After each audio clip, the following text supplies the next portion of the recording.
Olá, galera. Olá, Eleilton. Olá, Andréia. Olá, pessoal de casa. Nós estamos iniciando mais um programa Viva o Reino, um espaço criado pela FUMAP para nós discutirmos assuntos relacionados aos desafios da juventude do nosso tempo.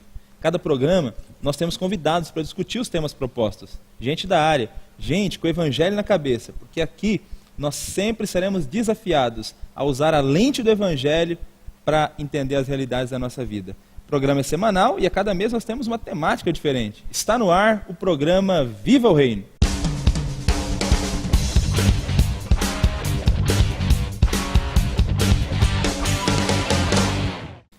Na última semana, nós começamos uma nova série de programas com o tema Dando um F5 na Vida Cristã. Falamos naquele programa sobre temas gerais relacionados à vida cristã. Vimos, inclusive, que é possível ter vida e vida em plenitude. No programa de hoje, nós vamos falar sobre alguns inimigos de todo cristão. Querendo ou não, todo cristão precisará enfrentar esses inimigos na sua caminhada. E se de fato nós queremos dar um F5 na nossa vida cristã, nós precisamos considerá-los de maneira séria. É isso aí, mas que inimigos são esses? É o que nós veremos hoje. E para a gente poder conversar sobre esse assunto, a gente tem a honra de receber aqui conosco o missionário Andrei e o pastor Silvio. Que vocês sejam muito bem-vindos ao programa Viva o Reino. Obrigado, graça e paz de Jesus a todo o pessoal. É um prazer estar aqui para a gente continuar refletindo sobre a vida cristã. E especialmente hoje nós vamos tratar de alguns temas importantes, bastante significativos e que dizem respeito a todos nós, né? A paz de Jesus a todos. Mais uma vez é muito bom estar aqui com todo mundo, com vocês que estão aí em casa, e que Deus nos ajude a debatermos, né, a conversarmos sobre o Evangelho mais uma vez. Os três inimigos de todo cristão são o mundo, a carne e o diabo. São sobre esses três inimigos que nós vamos falar. Para começar, nós vamos começar falando sobre o primeiro desses que eu mencionei, o mundo. E nós gostaríamos de perguntar para os nossos convidados o que é o mundo que a Bíblia chama de inimigo nosso. O que é o mundo que a Bíblia diz que ser amigo dele é ser inimigo de Deus. E diante dessa definição, como nós podemos classificar uma pessoa como mundana? Ser mundana significa ter o cabelo grande, no caso do homem, usar brinco, tatuagem ou coisa do tipo, ou não? Ou é possível alguém estar em uma igreja de terno e gravata e ainda assim ser alguém mundano? Bom, o mundo tem vários significados na Bíblia. Mas esse mundo, no sentido de nosso inimigo, que a Bíblia fala, é todo o sistema econômico, cultural, artístico e espiritual com valores contrários aos valores pregados pelo Evangelho de nosso Senhor Jesus Cristo. Então, esse sistema que a gente tem, ele influenciando a mídia, né, filmes, novelas, televisão, internet, a economia de modo geral, esse mundo que não é governado pelos valores de Cristo, ele é contrário, e se nós não aprendermos a lidar com ele, a gente vai se desviar do caminho da verdade, né? Então o mundo é todo esse sistema influenciado pelo mal, né? E é interessante a gente pensar também que tanto o mundo quanto o diabo e a carne, que são os três temas que nós vamos discutir hoje, são coisas que estão interligadas, né? A Bíblia diz que o mundo está no maligno, o mundo ele sofre a interferência do maligno. O apóstolo Paulo disse que antes de estarmos em Cristo, éramos filhos da ira e andávamos segundo o curso deste mundo. Então o mundo tem a sua levada e é diferente da realidade cristã, é diferente da fé que vivemos, é diferente das propostas do Evangelho, né? E nós precisamos realmente nesse momento tomar cuidado para a gente não se envolver com esses valores que não levam em conta os valores de Deus, o sistema econômico que é organizado de maneira em que ele não pensa a partir da lógica divina, um sistema espiritual, às vezes religioso até, que não pensa a partir dos preceitos de Deus. E é por isso que o Senhor já nos adverte: não ameis o mundo, nem o que no mundo há. Se alguém ama o mundo, o amor do Pai não está nele. Nesse caso, então, ser um cristão mundano, de acordo com essas definições, é seguir a lógica desse sistema de valores anticristãos, esse sistema de valores que não tem Deus como Senhor. Por exemplo, um sistema de valor desse mundo seria o individualismo, o consumismo. E se é isso mesmo, então é possível alguém estar de terno e gravata e ser mundano? Perfeitamente possível, Leilton. É possível alguém estar de terno e gravata e ser mundano. É possível estar alguém muito bem vestido e estar completamente inserido nos valores do mundo. Alguns programas atrás, aqui no Vivo Reino mesmo, vocês trataram sobre política. E a gente sabe que, infelizmente, parte da nossa política é bastante corrompida e é feita por gente de terno e gravata, não é? E mesmo no meio religioso, a gente trajando terno e gravata e está consumido também pelos valores do mundo. Então, não é necessariamente aquilo que está por fora que vai determinar isso, né? Mas é a maneira como a gente se relaciona com esse mundo e, sobretudo, a maneira como nos relacionamos com Deus. A maneira como nos relacionamos com Deus é que vai determinar o nosso relacionamento com o mundo. Depois da gente entender o que é o mundo e as propostas que o mundo apresenta, né, essas propostas sedutoras que o mundo apresenta, a gente pergunta assim, como vencê-lo? Porque a gente imagina assim que talvez muitos jovens, eles, né, de repente estão caindo aí em algumas armadilhas, alguma dessas propostas sedutoras, e a gente precisa orientar a nossa juventude, pessoas que estão nos assistindo, a como vencer essas propostas. E aí, o que a gente diz para esse povo? Bom, todos nós, inclusive a gente que está aqui no programa Vivo Reino, o pessoal que está em casa, todos nós somos tentados a seguir os valores do mundo, porque nós estamos inseridos nele. Mas uma forma de vencer esse sistema mundano, corrompido, a mídia corrompida, a cultura corrompida, a política corrompida, vivendo uma vida de imitação da pessoa de Cristo, como a gente está falando, né, desde a semana passada. Imitar Jesus é o grande segredo, seguir os passos de Jesus. E interessante, a gente imita Jesus e uma das maneiras que a gente externaliza esse evangelho que entra no nosso coração e modifica a nossa mente, é se submetendo aos mandamentos de Deus.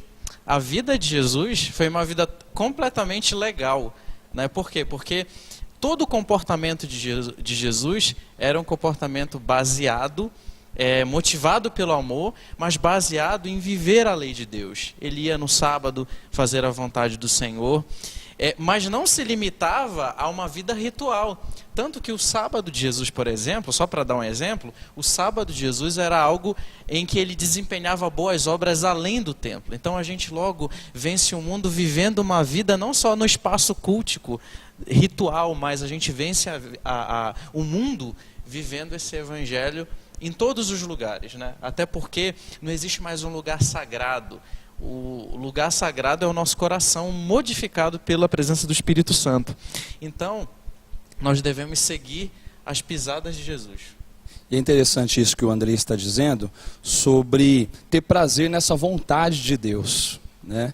É o que o Salmo 1 vai dizer, que o servo de Deus, o varão, o homem e a mulher de Deus, ele não anda segundo os conselhos das pessoas das pessoas do mundo.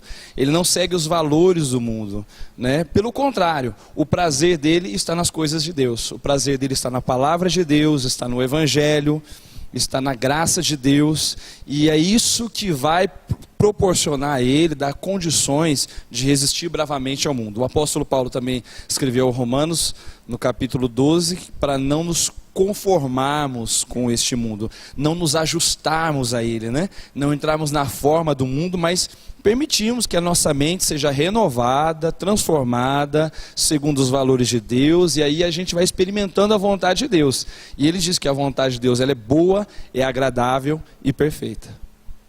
Muito boas essas reflexões sobre o mundo, né? Felizmente, muita gente ainda reduz o ser mundano como sinônimo, por exemplo, de usar um brinco, né? Então, muito legal mesmo entender esse conceito do que é mundo. Outro inimigo que nós não podemos ignorar na vida cristã é a carne. E, de novo, eu começo perguntando o que é a carne. Tem a ver com o nosso corpo físico? O que a Bíblia chama de cristão carnal e cristão espiritual? Bom, mais uma vez, toda vez que a Bíblia fala de carne, a gente tem que interpretar cada texto em seu devido contexto. Mas nesse sentido que a gente está falando hoje como nosso inimigo, a carne é a natureza pecaminosa. A carne é o pecado residente, né? Aquele que vive e habita em nós. Antes de Cristo, essa carne, ela é o Senhor da nossa vida. Depois que a gente tem um encontro com Cristo e a gente confessa nosso Senhor como Salvador, a carne passa a ser escrava, na verdade, da vontade de Cristo, né? Ou deveria ser. A carne, nesse sentido, é o vírus que a gente recebe devido à queda dos nossos pais lá no Éden, né? Adão e Eva. E o cristão carnal é aquele que não se submete à palavra de Deus, né? É aquele que, mesmo tendo um encontro com Jesus, e lembrando que todos nós podemos ter essas falhas, né? Todos nós estamos sujeitos e em algum momento da vida a gente já teve ou terá, nós devemos então procurar viver a palavra, seguir a palavra. Eu acho interessante aqui, um grande exemplo da Bíblia, eu acho a igreja de Corinto. Igreja de Corinto, uma igreja que já era considerada, Paulo vai dizer que eles eram santos, mas eram chamados para ser santo, né? Então uma coisa é ser chamado de santo, outra coisa é viver em santidade. Esse é o nosso grande desafio. E outra coisa, Paulo ele disse que, apesar daquela igreja ter todos os dons espirituais, ele não poderia falar com aquela igreja como espirituais, mas sim como carnais, né? Então esse crente carnal é o crente que ele tem dificuldade de se submeter ao senhorio de Cristo. Eu costumo dizer que as nossas maiores batalhas são travadas dentro de nós mesmos. Eu acho que a luta contra a carne talvez seja a mais dura delas, porque esta está constantemente em nós, não é? E se a gente parar para refletir e pensar, a gente vai perceber de que essa luta, ela se dá no dia a dia, ela é constante e ela é muito ferrenha, né? Porque a carne ela é impiedosa e sempre atua no sentido de responder os anseios egoísticos, né? Pessoais, é sempre nos atender. E até mesmo indo à igreja, a gente pode pensar que indo à igreja eu estou satisfazendo a vontade de Deus, que eu estou sendo um crente espiritual. Eu posso, no gesto de ir à igreja, estar respondendo uma atitude da carne. Se eu vou à igreja e não canta aquele louvor que eu gosto, e o culto já não foi bom, né? Eu vou à igreja, quem que vai pregar hoje? É o fulano de tal. Aí fala, não é bom, eu queria ouvir o outro. Então, parece que é a carne mandando, né? É a carne esperando que o culto a satisfaça. É a carne esperando que o culto dê prazer a ela. Conquanto que o culto tem que ser uma tentativa, uma busca minha de agradar o coração do Pai, de alegrar a Deus, né? Com oferta de gratidão e louvor a Ele. Pastor Silvio, a nossa próxima pergunta fala justamente sobre essa luta contra nós mesmos que o senhor acabou de falar. Porque a carne é uma ligação direta com a nossa natureza pecaminosa. E aí a gente pergunta assim, o que fazer? Como lutar? Como vencer essa luta? Porque o senhor acabou de citar, né, que a luta é contra nós mesmos. E aí, como que a gente vence essa luta? Eu acho, Paulo escrevendo aos Gálatas, no capítulo 5, ele disse que o pendor para a carne dá para a morte, mas do espírito é para a vida. E os que se submetem à carne, se rendem à carne, não vão conseguir encontrar a vontade de Deus. Então, inclinar-se para o espírito, voltar-se para as coisas espirituais, para a vontade do Senhor.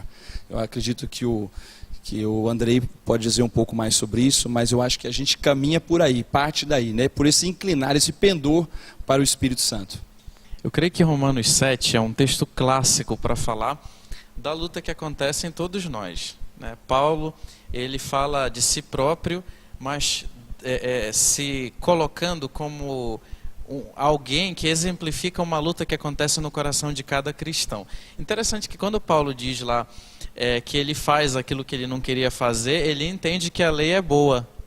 Então, assim, a natureza humana sem a influência de Jesus, ela não deseja seguir os mandamentos de Deus. Mas quando a gente se submete a Cristo, a gente entende que o melhor caminho é o caminho de seguir a lei do Senhor, né? Outra coisa, essa carne, embora a gente coloque como uma vontade dentro de nós, ela está totalmente ligada com os nossos membros e todos os membros do nosso corpo. Tanto que Paulo vai dizer, os apóstolos falam que esses membros não podem servir para a injustiça, né? Então, a gente tem que, de alguma maneira, limitar o nosso corpo, que é aquilo que Paulo diz lá, que ele não dava socos no ar, mas ele limitava a natureza dele, né? E limitar o corpo, né? Através, a gente vai falar depois em outro programa de práticas espirituais, a gente sabe que mortificar as obras do nosso corpo faz parte de saber lidar e vencer essa luta que a gente tem contra essa natureza, né? Que nós recebemos por causa do pecado. Já falamos sobre o mundo, sobre a carne, e agora vamos falar sobre o terceiro inimigo anunciado aqui no princípio, o diabo. Então, esse é o terceiro inimigo de todo cristão. Quem é o diabo? Quais são suas principais atividades? Precisamos ter medo dele? O diabo é o opositor de Deus. Ele não está como o contrário de Deus. Porque Satanás, ele não é onisciente, ele não é onipresente, ele não é onipotente. Então o Senhor está ainda acima dele. Daí a gente já pode dizer que não precisamos temê-lo. Mas ele é extremamente inteligente e perigoso. A Bíblia vai mencionar a presença dele lá no Éden, dizendo sobre a astúcia da serpente. Ele tem uma inteligência voltada para o mal, uma inteligência inclinada à maldade. Então é um ser extremamente perigoso. E ele, segundo Pedro, ele anda em derredor como leão procurando devorar. Ele quer nos tragar, ele quer acabar com a vida do crente, quer acabar com a juventude, quer acabar com a igreja. E a gente não precisa ter dúvida disso. Mas eu acredito, Andrei, que a gente não precisa ter medo do diabo, nem precisar, como muitos fizeram, ficar mapeando o diabo, que tipo de demônio está aqui ou lá. Talvez fazer entrevista, né? Eu já vi entrevista no rádio, né? Tão difícil você conseguir um espaço no rádio e o cara abre os microfones do rádio para o diabo falar, para o demônio falar. Eu acho que é tremendamente lamentável. A gente não precisa disso, a gente precisa conhecer a Cristo. Precisamos conhecer a Deus, a sua palavra, o seu evangelho, e aí a gente tem condições para resistir ao diabo. É verdade, a gente não pode desconsiderar a sagacidade, né, e de Satanás, né? Ele no céu, por se afastar da adoração a Deus, se rebelou contra esse Deus que o criou, e desde lá então, como aparece no Gênesis 3, ele joga as suas flechas, os seus ardis, os seus dardos contra a humanidade, né? Então ele é um inimigo muito poderoso, mas em Cristo nós não o tememos. Debaixo da proteção de nosso Senhor, salvos em Jesus, nós não devemos temer a Satanás, mas também não devemos brincar com ele ou desprezá-lo, como muitos neopentecostais e alguns crentes que não entendem a palavra de Deus fazem. Tem um texto lá na carta de Judas que eu acho muito interessante, eu queria até compartilhar. O arcanjo Miguel, que é tão poderoso, diz assim o texto: e ainda esses falsos mestres continuam a viver vidas pecaminosas e imorais, desonrando seus próprios corpos e rindo-se daqueles que têm autoridade sobre eles, até mesmo escarnecendo dos gloriosos, aquelas forças poderosas de tremenda maldade que deixaram a sua condição primitiva, que está falando dos seres celestiais que caíram. E diz assim: o próprio Miguel, um dos anjos mais poderosos, quando estava discutindo com Satanás a respeito do corpo de Moisés, não se atreveu a acusar Satanás ou zombar dele, mas simplesmente disse: o Senhor te repreenda.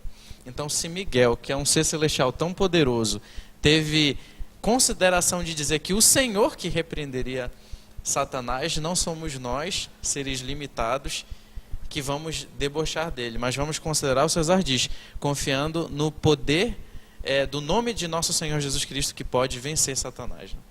Nós temos mais uma pergunta agora. Nessa luta contra o diabo, a famosa batalha espiritual, né, Eleuto? Em rápidas palavras, eu queria que vocês explicassem para a gente o significado da armadura de Deus, para a gente poder dizer para os nossos ouvintes, para o pessoal que está em casa, o que isso significa, para a gente poder manter, né, nós nos mantemos firmes nessa luta. Essa armadura assim, de uma maneira básica, é o Evangelho sendo revelado, sendo experimentado por nós.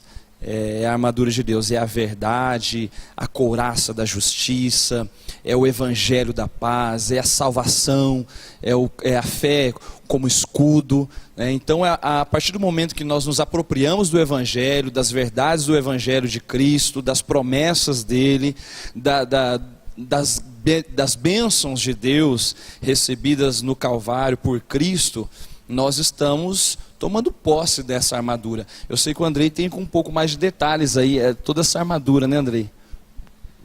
Isso, só uma coisa que a gente está falando, né? Ele falou da questão da armadura.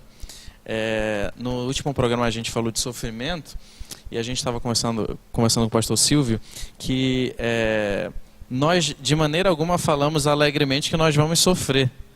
O Evangelho, ele não tem essa premissa de falar com alegria disso. Mas é uma condição deste mundo, o sofrimento. E justamente nos dias maus da nossa vida, a gente vai se revestir, né, da couraça da verdade, do cinto da verdade. Nós vamos nos equipar com a justificação, que é quando nós somos inocentados diante de Deus, né? Nós vamos calçar as sandálias do Evangelho, que nos dão a segurança de, mesmo estar sofrendo, passando por um momento difícil, sabendo que temos paz com Deus por causa desse Evangelho que nos resgatou. E assim nós vamos estar vivendo com a certeza da salvação, que Paulo coloca como o capacete da salvação. A gente vai estar revestido dessa certeza de que ninguém pode tirar de nós essa certeza tão maravilhosa que ganhamos pela graça e pela fé em Jesus Cristo.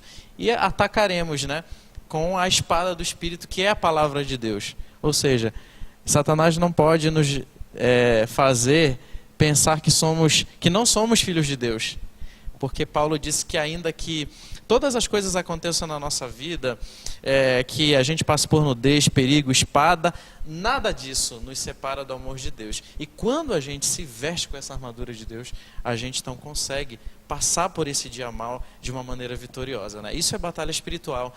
Não é nada daquilo ficar mapeando, jogar sal grosso, essas coisas. Isso tudo é besteira, gente, na verdade. A batalha se vence vivendo a proposta do Evangelho, que é encarnando esses valores do reino de Deus. Amém. Chegamos ao final do segundo programa da série Dando F5 na Vida Cristã. E, como você pôde perceber, no programa de hoje nós falamos sobre os inimigos de todo cristão. Falamos sobre o mundo, e sobre o mundo deixo o texto de Romanos capítulo 12. Não entrem nos esquemas do mundo, mas sejam transformados pela renovação do vosso entendimento. Falamos sobre a carne, deixa um texto de Gálatas, não satisfaçam os desejos da carne.